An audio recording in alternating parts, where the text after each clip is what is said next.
Eu quero falar sobre a igreja vencedora. E falar sobre a igreja vencedora é algo bastante interessante, porque hoje eu vou trazer uma perspectiva que talvez você possa olhar para mim e dizer assim, pastor, mas isso é uma perspectiva diferente de igreja. E se eu perguntasse para você, para começar a nossa conversa aqui, eu não sei nem se vou pregar, se eu vou ler versículo só e conversar contigo um pouco, mas o que importa é que você pegue a essência daquilo que eu vou falar. Qual a função da igreja? Para que somos igreja? Por que estamos aqui? O que é ser igreja? E eu sei que nesse momento, eu fiz um monte de perguntas, mas vamos fazer mais pausado. O que nós estamos fazendo aqui? Por que somos a igreja? Por que existe a igreja do Senhor Jesus nessa terra? Eu sei que alguns de vocês têm a resposta na ponta da língua. Para que serve a igreja? Vamos interagir. Tá, a igreja é o corpo de Cristo. Ganhar pessoas. Proclamar o evangelho, né? Implantar o reino de Deus. Tá bom, olha, você viu como o pessoal está afiado aqui? Mostrar a verdade. Muito bom. Então, olha só. Mostrar a verdade, implantar o reino de Deus, ganhar pessoas. Falaram o que mais aqui? Enfim, todas essas características são essenciais. Salvar, né? Falar do evangelho da salvação, que Jesus Cristo é o Senhor e que Ele vem nos buscar. Mas será que só essa a essência? O interessante é que quando nós vamos lá para Mateus 28, 19 e 20, vai ter algo interessante aqui. Portanto, ide, fazei discípulos de todas as nações, batizando-os em nome do Pai, do Filho e do Espírito Santo. Até aqui nós entendemos tudo isso. É a grande comissão, é a comissão universal. Ensinando-os a guardar todas as coisas que eu vos tenho mandado. E eis que estou convosco todos os dias até a consumação dos séculos ou do mundo. Amém. Olha só, ensinando-os a guardar todas as coisas que eu vos tenho mandado. A guardar todas as coisas que eu vos tenho mandado. O que é essas coisas que Deus tem mandado para que nós venhamos a guardar? O que nós temos que guardar? O que nós temos que aprender? O que é essencial na vida da igreja que a gente precisa carregar e ensinar outras pessoas? Ensinando-nos a guardar tudo aquilo que você guarda. O que nós estamos guardando aqui? Qual é a nossa função? A proclamação do evangelho é essencial, é primordial e é importante. Entretanto, nós precisamos compreender o que é a proclamação do evangelho? O que é a implantação do reino de Deus? Proclamar o evangelho quer dizer boas novas. Que boas novas são essas? Qual é a boa nova na tua vida? Que boa nova você pode dizer assim, poxa, eu estava perdido e fui achado. Isso é uma boa nova. É ou não é? Mas aí não sei como é que é o teu interior e como é que é a tua cabeça. Eu sou uma pessoa que gosta de questionar muita coisa. Não para duvidar, mas para aprender e para crescer. Mas às vezes eu fico pensando assim, se Deus veio trazer para mim uma boa nova, e essa boa nova é o evangelho da graça, em que eu sou salvo, isso tem que trazer uma consequência para mim. E aí você pode olhar para a sua vida e você pode dizer assim, pois é, mas a minha vida não está legal, pastor. Eu conheci Jesus, eu ouvi a boa nova, mas a minha vida não está legal. Eu continuo atribulado, com coisas difíceis acontecendo, parece que não mudou, muita aflição, muita dificuldade, a minha vida financeira não melhorou, a minha vida conjugal não melhorou, a minha vida familiar não melhorou, e ainda por cima eu não consigo fazer discípulos, e como se não bastasse tudo isso, pastor, eu ainda tenho ataques na minha saúde, ainda tenho ataques no meu cotidiano, mas você precisa entender o que é a boa nova. Se não melhora tudo aqui, pastor, que boa nova é essa? Entretanto, eu não estou dizendo que não melhora, só que a nossa cabeça está muito focada no tempo, no presente, naquilo que Deus, que nós queremos e não no que Deus deseja. Deixa eu te perguntar uma coisa. Quem já leu aqui a respeito da morte dos discípulos do Senhor Jesus? Alguém já viu alguma coisa sobre isso? Ou escutar alguma história?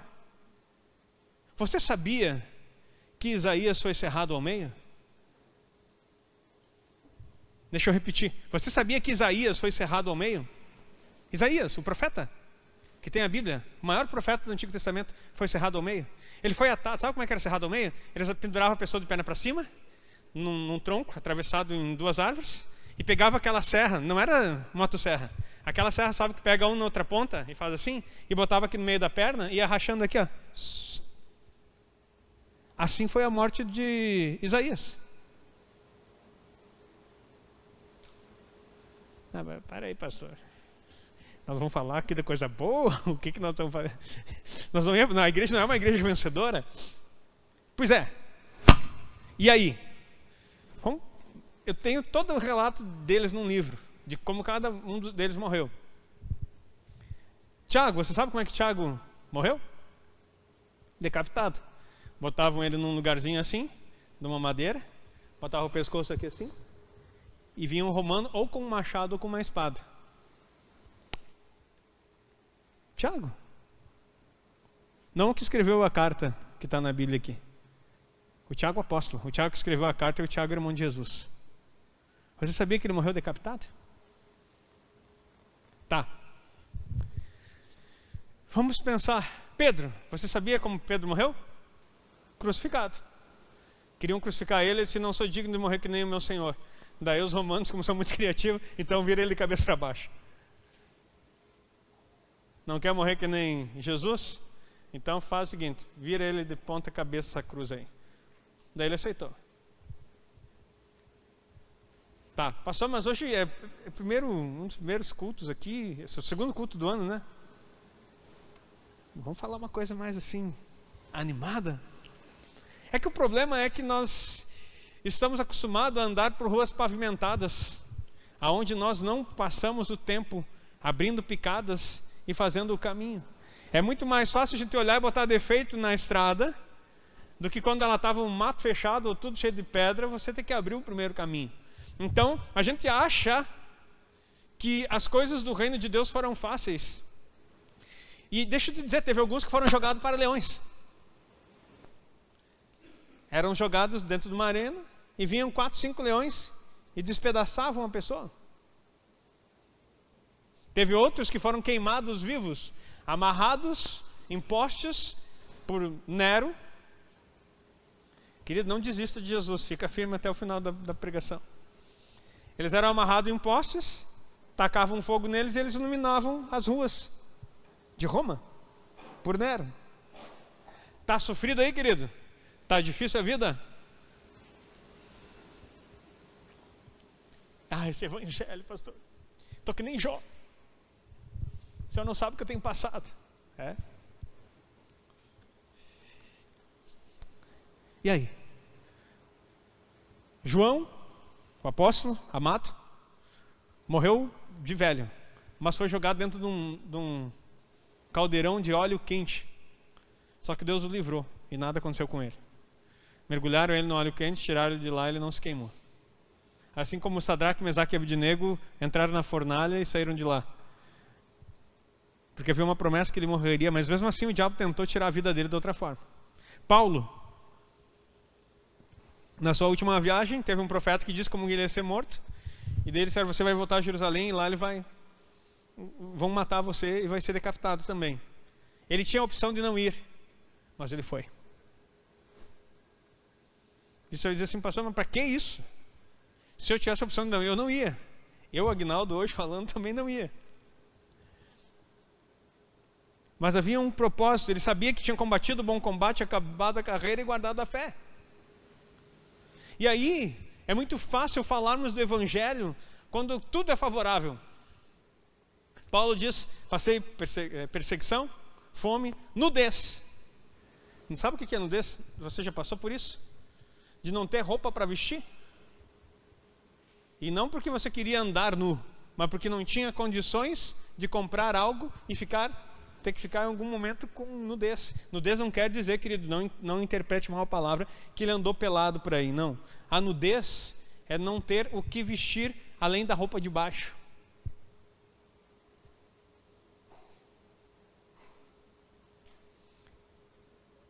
Esse é o evangelho dos crentes. Esse é o evangelho do Senhor Jesus. Mas espera aí, pastor, o senhor fala de prosperidade, o senhor fala que Jesus veio para abençoar, nós temos todas as bênçãos conquistadas em Cristo Jesus, é tudo muito lindo. Tudo isso ele fez por nós. Mas não disse que nós seríamos isentos dessa outra parte.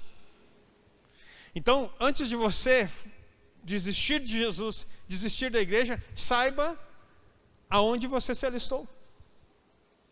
E eu quero que você veja um texto que está lá, o Vini pode colocar para nós, por favor. Está em Mateus 16, 18. E também eu te digo que tu és Pedro, e sobre essa pedra edificarei a minha igreja, e as portas do inferno não prevalecerão contra ela. A primeira vez que é mencionado igreja no Novo Testamento, em que Cristo fala, ele diz assim: eu vou estabelecer minha igreja e as portas do inferno não vão prevalecer contra ela. Aqui parece que nós estamos falando que o inferno vai vir contra nós e a gente fica tranquilo que tu vai sobreviver. Não, a mensagem é outra. O que Jesus está querendo dizer assim: olha, eu vou fazer minha igreja e as portas do inferno não vão prevalecer. Uma porta que prevalece é aquela que você não consegue derrubar. O que está querendo dizer é que a igreja vai ser tão poderosa pela vitória de Cristo que ela vai conseguir entrar nos lugares assolados pelo inferno, vai chutar a porta, vai invadir e vai resgatar os cativos, diga amém. Esse é o momento que começa a ficar aleluiado, porque a coisa é diferente aqui. Eu falei de como eles passaram. Esses homens que morreram sabendo, e fala isso lá, você pode ler a Galeria da Fé em Hebreus 11, não precisa colocar, Vini, você pode anotar aí, e fala que todos eles morreram, e tendo a oportunidade de escapar, preferiram morrer para receber uma superior ressurreição. Aqueles que são mártires, ou mártires, recebem superior ressurreição. Nós não somos aqui radicais extremistas que estamos ensinando a você morrer, se matar por uma causa. Ninguém vai explodir nada aqui e ser um homem bomba, uma mulher bomba. Isso é um outro extremo do entendimento religioso errado, equívoco. Mas agora o que quer dizer que, se necessário for, você está pronto para morrer. Atos 1:8, pode colocar, Vini, diz assim: recebereis poder ao descer sobre vós o Espírito Santo. Vocês vão receber poder ao descer sobre vocês o Espírito Santo, e vocês serão minhas testemunhas. Está ali, ó, ser-me-eis testemunhas. A palavra testemunhas vem do grego, que quer dizer exatamente mártir, alguém que está pronto para morrer por mim. E queridos, aqui não fique triste, estamos em 2023, eu quero vida e vida abundante para você, diga amém.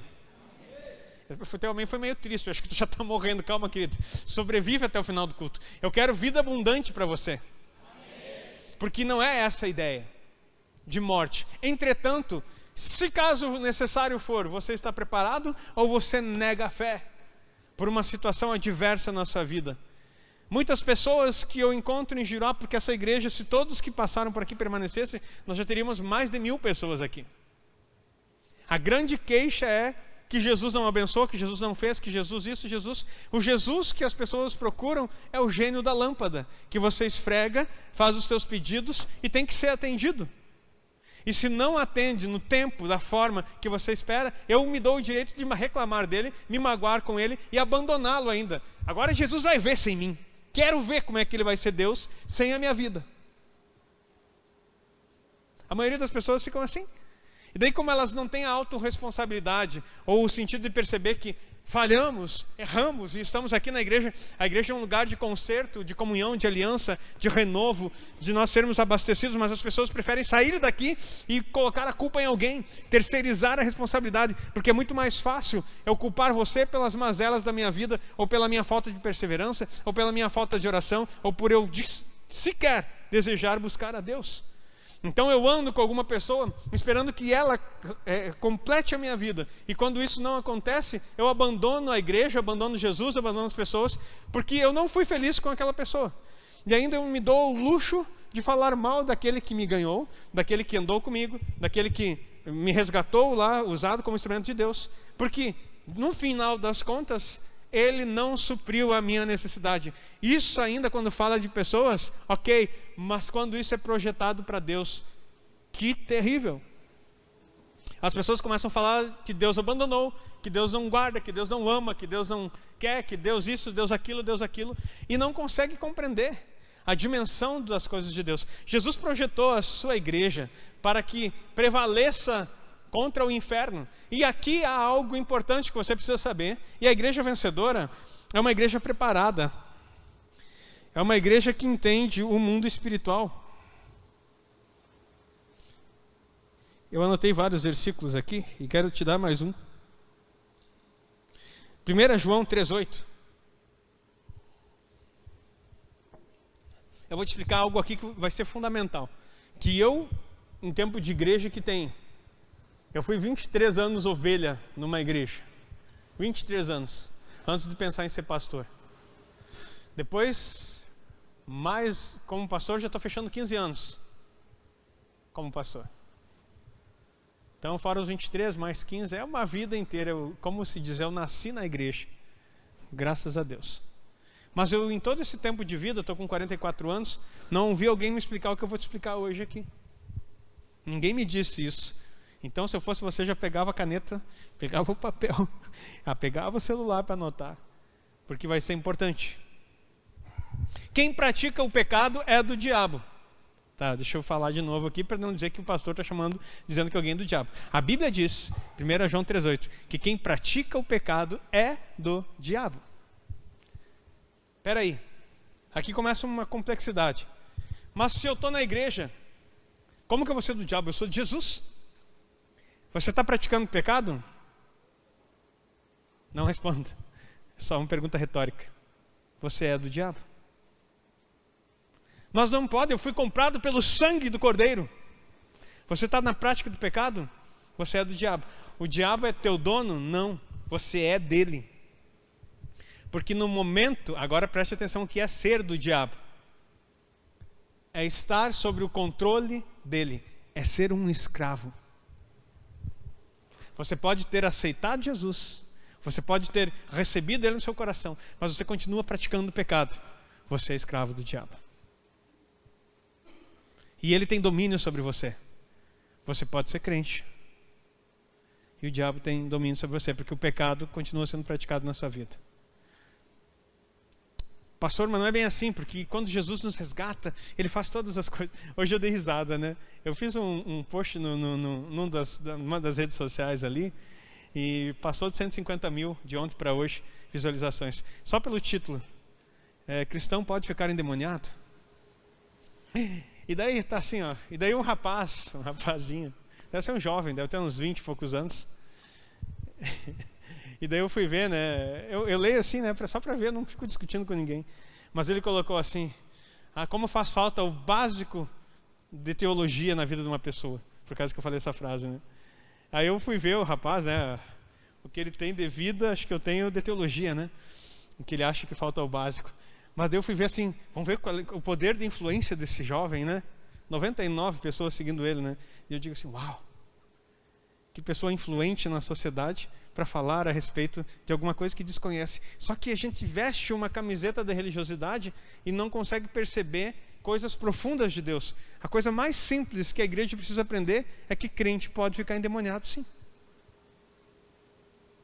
Como assim, pastor? Deixa eu te explicar. 3 coisas. Opressão maligna. Sabe o que é? O diabo no lado de fora querendo entrar para dentro. Opressão. Opressão maligna todo mundo passa, o tempo todo. Às vezes te dá mal-estar, te dá coisa ruim, tu sente desânimo, tem várias manifestações de opressão maligna. E são espíritos que oprimem a sua vida. Endemoniamento, o diabo afetando a sua mente. Uma pessoa endemoniada é uma pessoa que responde, fala o que o diabo quer. Queridos, o endemoniado não é aquele que parece um filme de terror que se vira e faz tudo, vira a cabeça para trás e faz um monte de coisa e sai subindo nas paredes de costas. Esse não é o endemoniado. O endemoniado é aquele que é influenciado por Satanás na sua mente. O que diz Romanos capítulo 12? Que você deve renovar a sua mente. Quando? Todo dia. Porque a renovação da mente é tirar tudo aquilo que Satanás quer introjetar. E o interessante, aprenda isso, ele fala na tua mente com a sua voz, para você achar que é um pensamento teu. Dei um exemplo aqui, em tempos atrás, que às vezes chega uma pessoa na igreja, você nunca viu, e daí vem aquela coisa na tua cabeça assim, não gostei dessa pessoa. E você falando, nunca viu, você diz assim, eu não suporto, não posso nem ver aquela pessoa. Você conversou com a pessoa? Não, mas eu senti uma coisa assim, posso ver. Quantas pessoas vieram falar isso para mim dentro da igreja? Professor, eu não posso ver aquela pessoa. Sabe o que antigamente eu não sabia, mas agora eu sei, isso é demônio. Porque não existe você ver uma pessoa sem conhecer e detestar. É demônio. É o mundo espiritual. Agindo na mente, uma pessoa endemoniada. Não, pastor, é discernimento de espírito. Não, discernimento de espírito é diferente. Discernimento de espírito, quando há discernimento de espírito, que há um espírito maligno em alguém, a gente olha, o Espírito Santo move em nós, a gente põe a mão, expulsa o demônio e resolve a situação. A gente não fica fazendo fofoquinha e emprestando a boca para o diabo, falando mal das outras pessoas. Porque se você fala, se você não gostou de alguém, você proferiu isso, emprestou a boca para o diabo. É endemoniamento. O diabo na sua mente. Possessão maligna, o que é? O diabo tomando parte da mente e do corpo da pessoa. Aí ele faz o que quer. Aí eles têm aquela força sobrenatural, já vi isso acontecer também. Às vezes precisa 5, 6 pessoas para segurar, e às vezes menos 5, 6 pessoas não conseguem segurar. Movem coisas pesadas, fazem coisas terríveis, correm, rolam no chão, fazem uma coisa terrível. Possessão. Muda a expressão, muda os olhos, muda o rosto. Possessão maligna. E crente pode ficar possesso, pastor? Pode. E fica. E eu já vi. Crente, possesso. Pastor, então, estamos perdidos. Porque eu achava que eu estava seguro em Jesus. E você está, diga amém. Ele te deu a plena condição. O versículo não termina aqui, olha só. Quem pratica o pecado do diabo, porque o diabo peca desde o princípio. Para isto o Filho de Deus se manifestou, para desfazer as obras do diabo. Diga amém. Aplauda o Senhor, se movimenta aí onde é que você está. Para isso o Filho de Deus se manifestou, para desfazer as obras do diabo. Só que quando a gente pensa numa libertação, a gente sempre pensa na vida do outro. Só que eu quero dizer para você, a primeira obra do diabo que Deus quer desfazer é na sua vida. É na sua mente.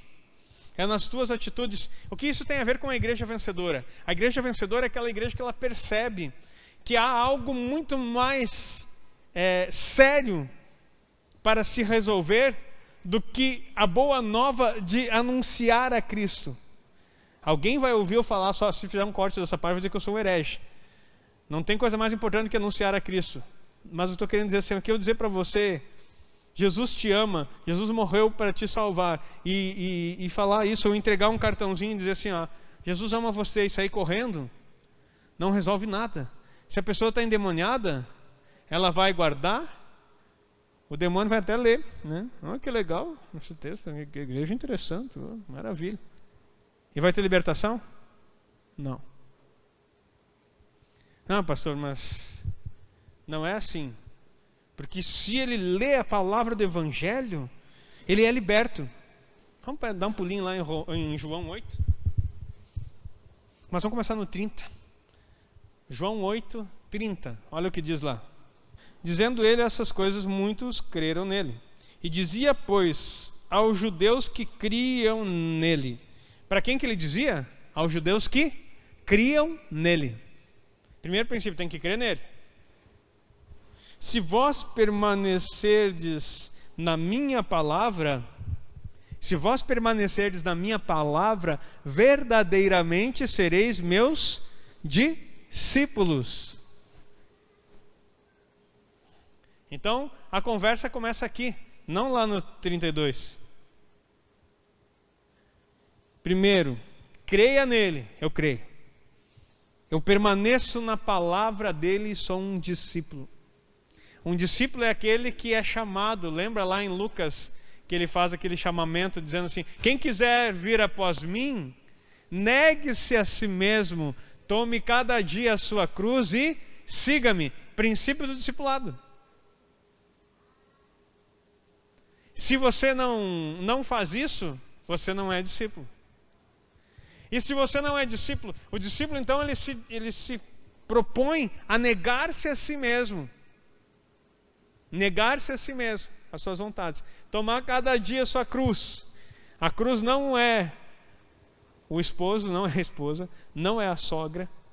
A cruz é o morrer diário para as tuas vontades. É o não conformar-se com esse mundo. Esse é o negar a si mesmo.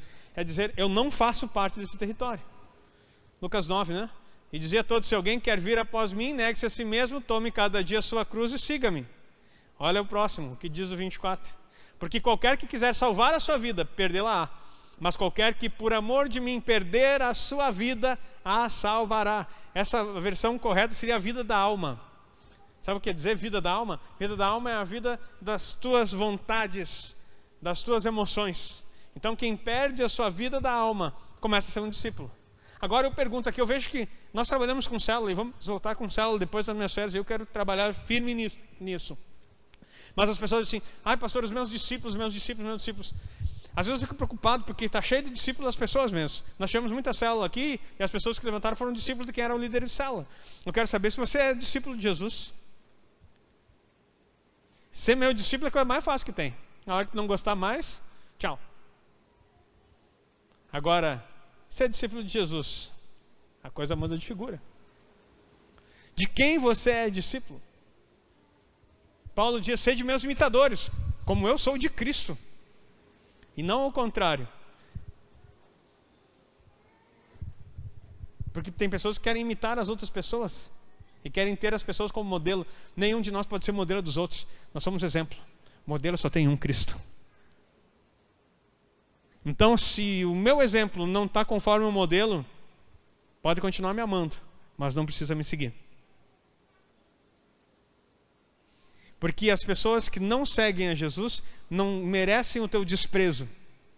Elas merecem a tua compaixão e até mesmo o teu amor. Porque o Senhor manda orar pelos inimigos.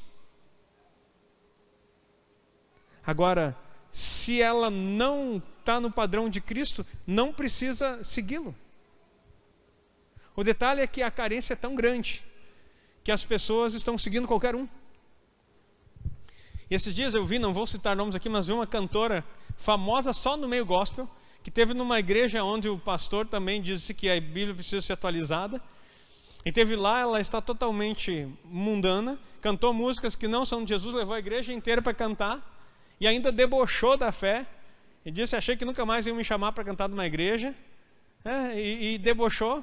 Acho que todos vocês sabem de quem que eu estou falando. E aí o pessoal, uhul! Ela dizia assim: porque não sei o que é lá, se eu vou cantar essa musiquinha tal, se eu canto aqui, fica tranquilo, porque o pastor acabou com a autoridade do pastor, que para mim, se o cara fala que precisa a Bíblia ser reajustada, já perdeu a autoridade mesmo, ponto. Então eu vejo assim, mas era uma multidão que eles fazendo uhul e cantando musiquinha do mundo dentro da igreja, trazendo uma artista com umas roupas muito indecentes, para dar reboladinha e os crentes aplaudir e dar glória a Deus, não sei qual Deus, mas deram glória. Esse é o nível da igreja que nós vivemos. Eu não estou julgando ninguém, só estou te alertando, porque você tem que saber com quem que você está se medindo. Qual é o teu modelo? O modelo é Cristo. Então olha só, vamos voltar lá para nós terminar aqui essa conversa.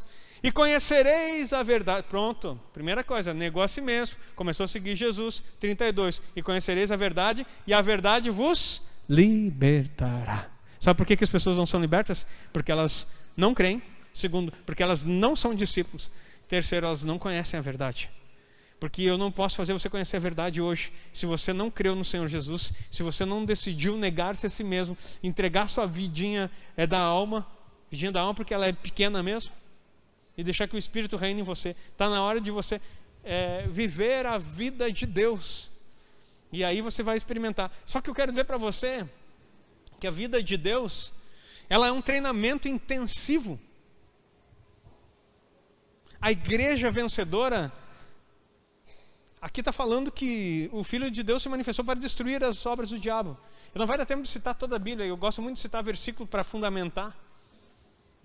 Mas eu quero dizer para você, eu vou conversar contigo, e depois você pode procurar o versículo.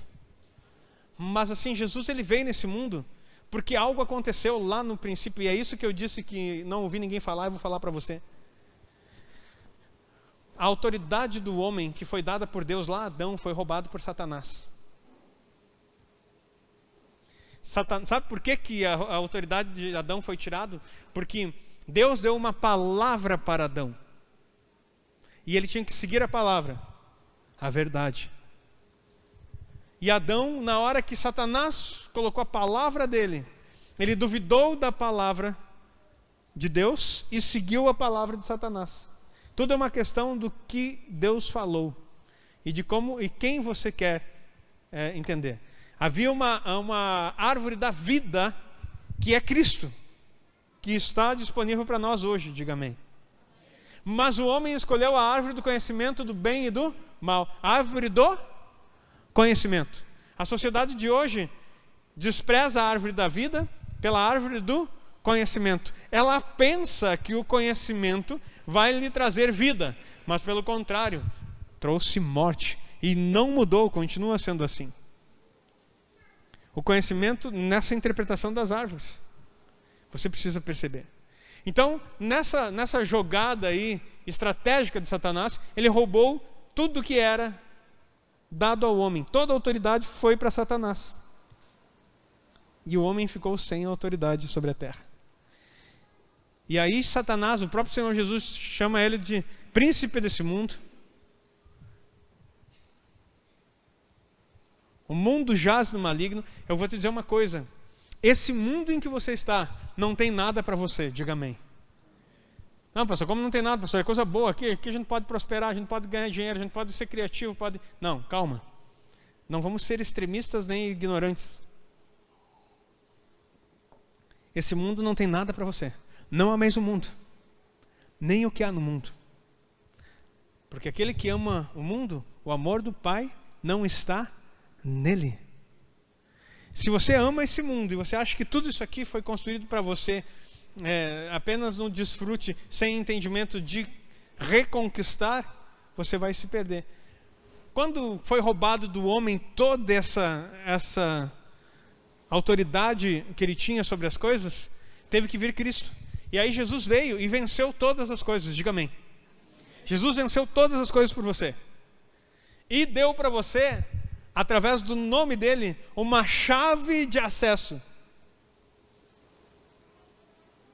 Através do nome de Jesus você recebeu uma chave. Ô pastor, que história é essa de chave? Volta lá para o Mateus que nós estávamos lendo primeiro ali.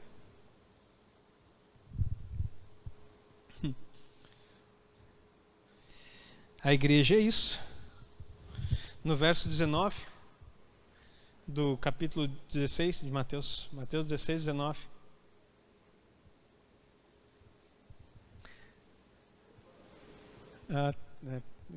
Eu achei estranha essa versão.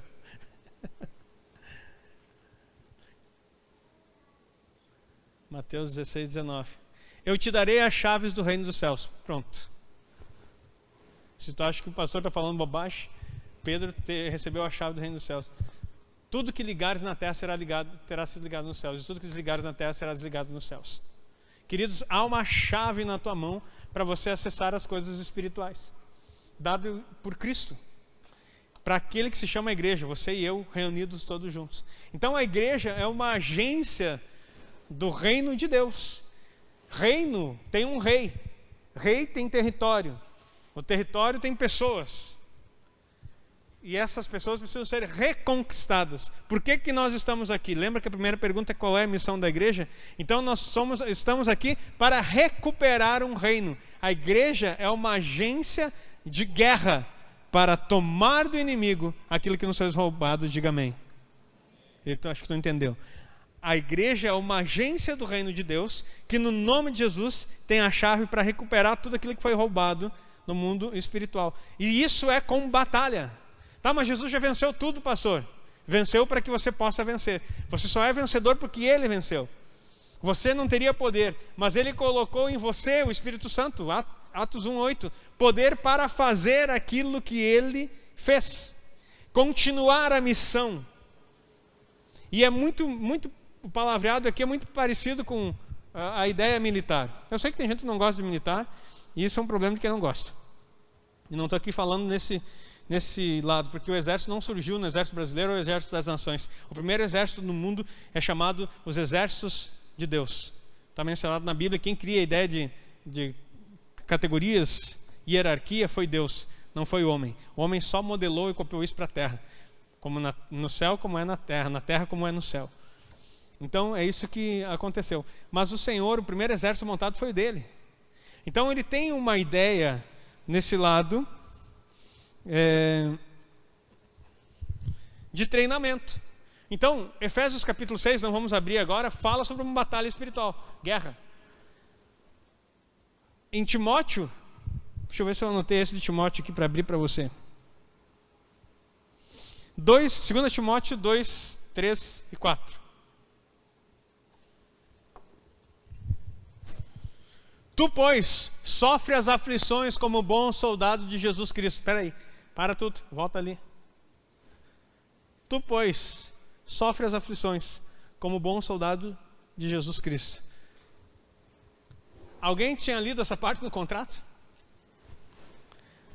Não é em letra miúda, é em letras garrafais. Sofre as aflições. Tá, mas espera aí. Marca esse aí, Vini, deixa marcado aí. E eu vou te dar outro verso para te não achar que...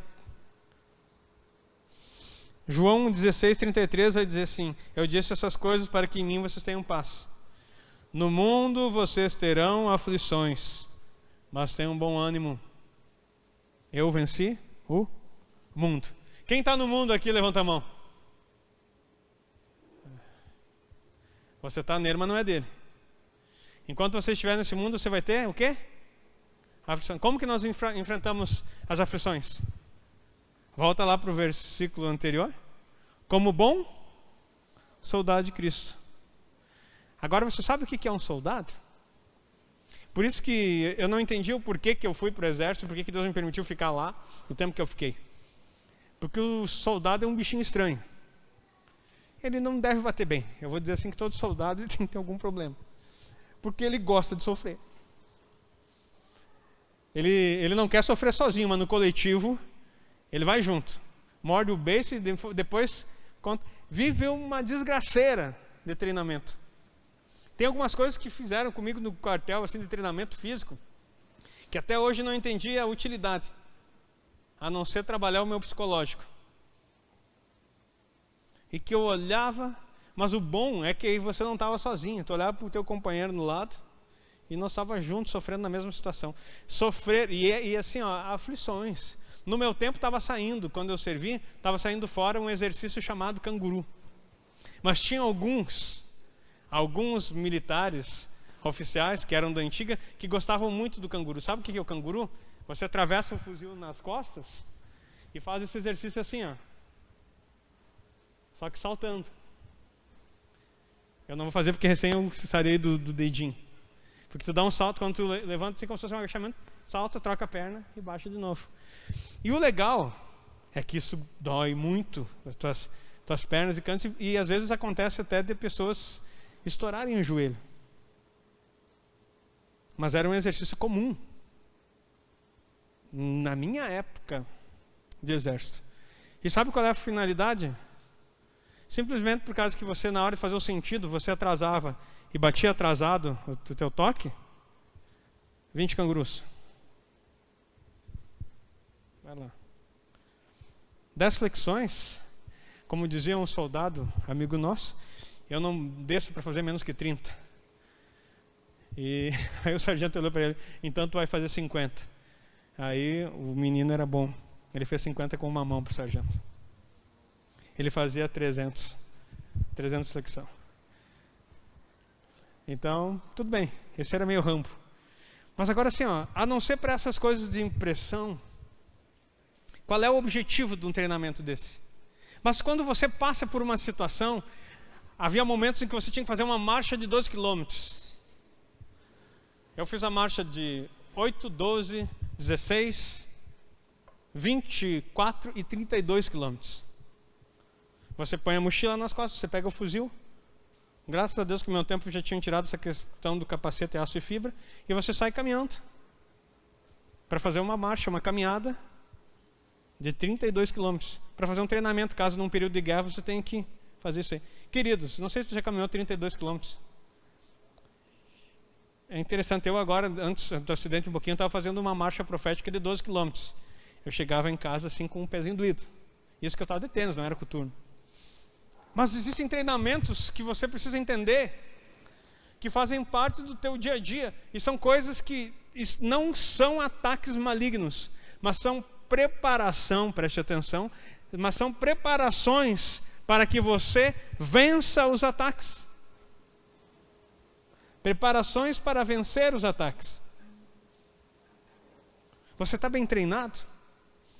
A Bíblia toda fala de treinamentos, fala de aflições, fala de coisas que nós passamos para poder alcançar o objetivo.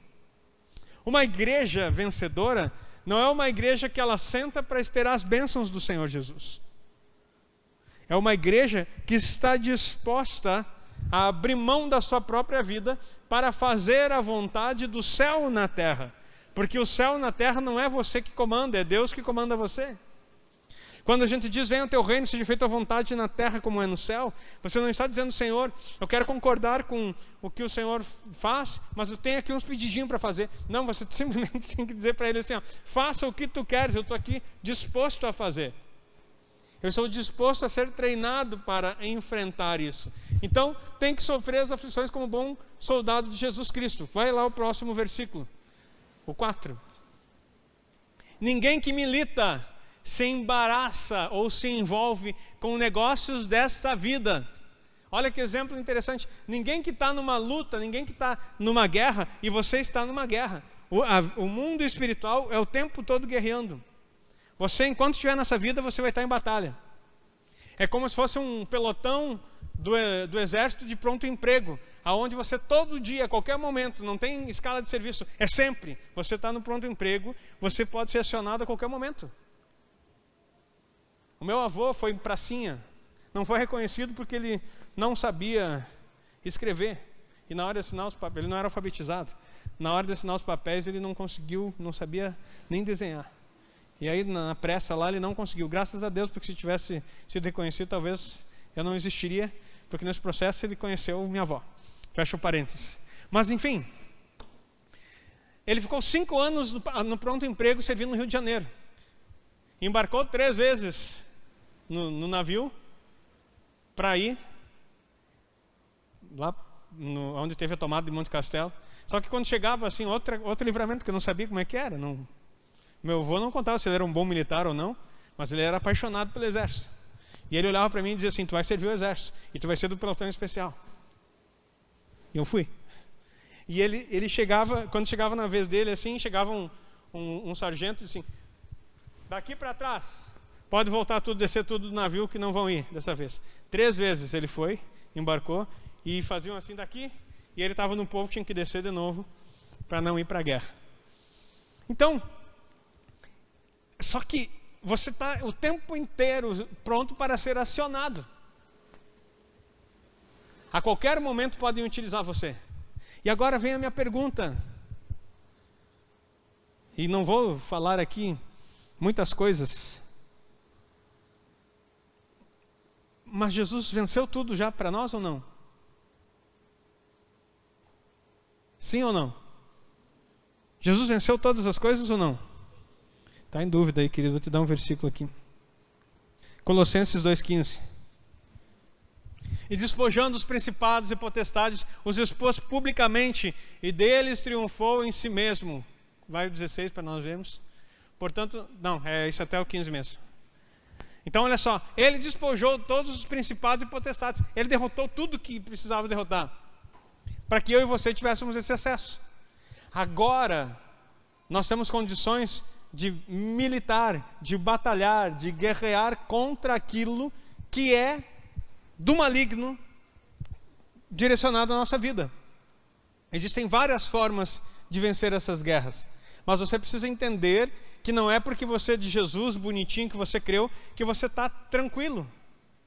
Lembra que há, em 1 Pedro 5,8, um inimigo ao derredor, um adversário, bradando como um leão, buscando quem possa tragar. Quem ele traga? Crente, porque ele não precisa armar. Ó, sede sóbrios e vigiai, porque o diabo, vosso adversário, anda em redor como um leão, bramando, buscando quem possa tragar. Ele não fica ao redor de ímpio, ele não está atrás do caquedo que não quer saber de Deus. Porque tem gente que vive uma vida que é um caco, que você deve conhecer, né? Precisam ser alcançados por Cristo e se destroem cada vez mais. Eu lembro de uma vez que eu chamei uma pessoa, fiz todo aquele momento, uma pessoa perdidamente viciada na cachaça. E na hora que eu disse assim, ele primeiro conversou comigo dizendo que não tinha oportunidade. Na hora que eu coloquei ele no carro e disse assim, ó, vamos lá que hoje vai ser o dia que a oportunidade chegou para você. Vamos cortar o cabelo, vou comprar umas roupas para ti, vou te levar para um lugar. Já tinha dado comida para ele, já tinha falado do evangelho, disse assim, ó, agora é o momento de você mudar de vida. Ele pegou, abriu o carro, bateu e disse assim, pastor, muito obrigado, mas tá bom assim. Quero ficar do jeito que eu estou. Quando eu falo caqueta, eu não estou desprezando pessoas. Eu estou falando do lixo que acumulamos, ou que o ser humano acumula, jogado por Satanás. E são todos quebrados, porque não entenderam que é uma graça restauradora.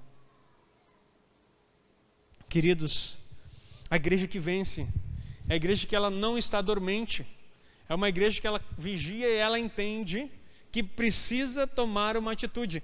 E isso é simples. Você não é só não pecar. E começar a olhar para dentro de si mesmo e se apropriar da vida que Cristo já colocou para você. Pastor, mas todos nós pecamos. A Bíblia diz que todos pecaram. Eu vou dar um outro texto antes de você ficar pensando na tua cabeça aí, em textos que querem fundamentar a tua vida de falha. Eu vou te dar uma aqui em João 14, 12.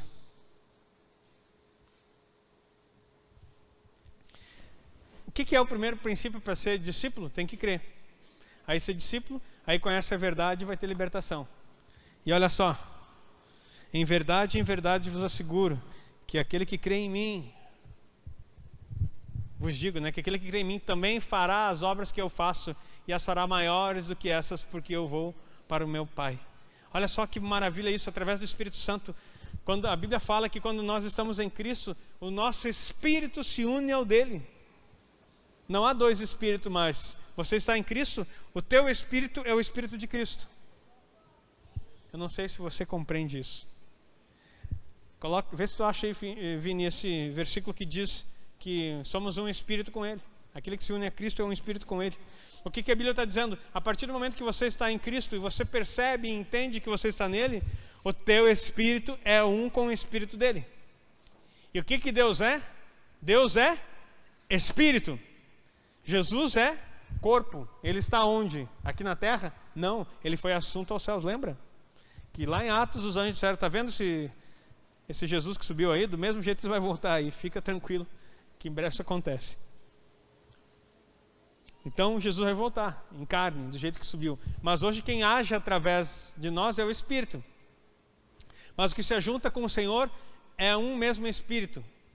Outra versão vai dizer, é um Espírito com Ele. É um mesmo Espírito. O que quer dizer que quando você está em Cristo, você se juntou, é um Espírito com Ele, olha só. Mas aquele que se une ao Senhor é um Espírito com Ele.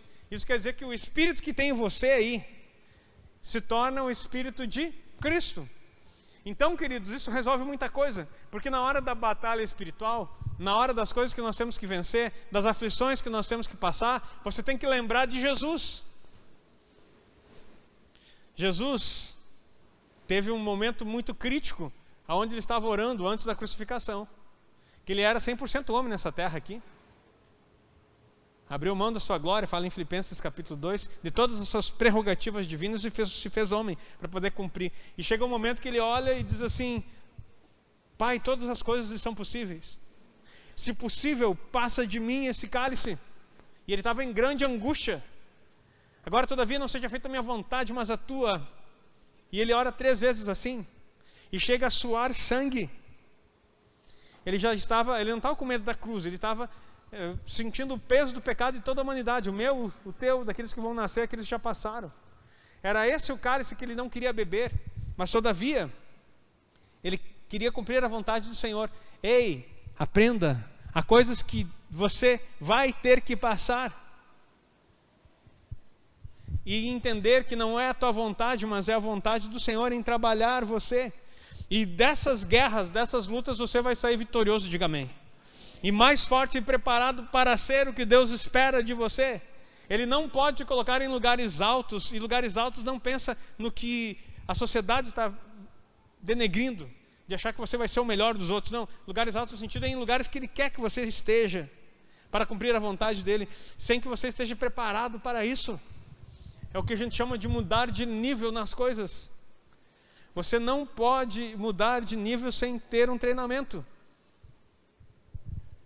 Eu era soldado e depois, para ser cabo, eu tinha que fazer o curso. Recém tinha acabado toda aquela relação de quartel de soldado.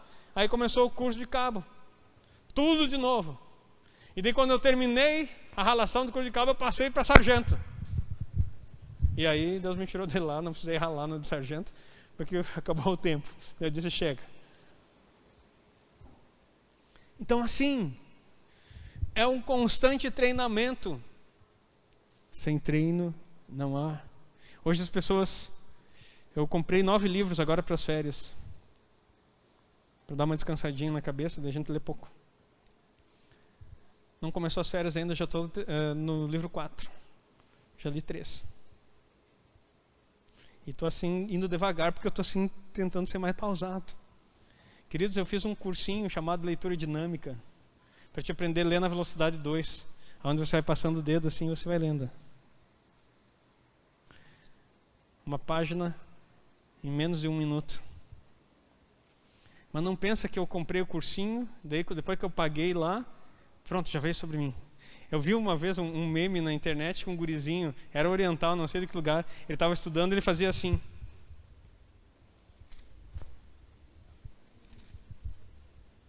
Não funciona. Se tu já tentou fazer isso, não dá certo. Tem que ralar. Tem que fazer os exercícios. Tem que estudar. Não vem de graça. Tem uma canção que nós cantamos no GAD. Muitos querem o que eu tenho, mas não fazem o que eu faço. Vivem sempre reclamando, abraçados com o fracasso. Chega de mimimi. Murmurar não leva a nada. Se gaditas querem ser, chega dessa palhaçada. Se seu sonho é vencer, não desista no cansaço, pois na prensa aprendemos que sai caldo do bagaço.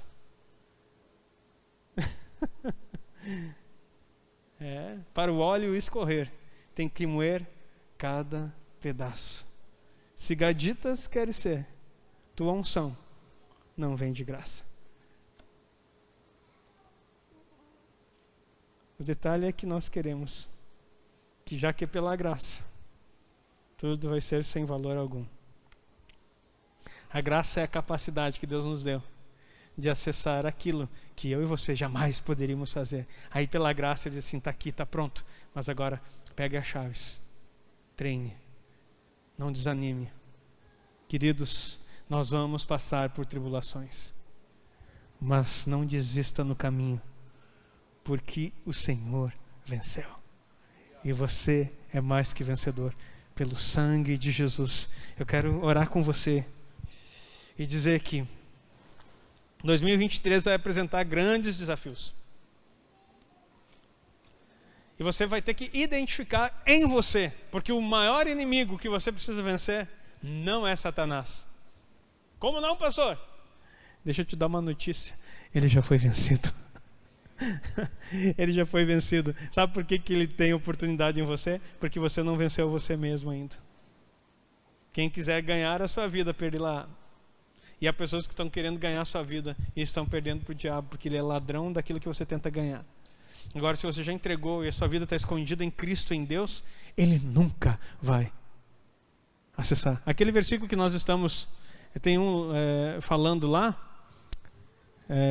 tem um que diz, né, o maligno não lhe toca.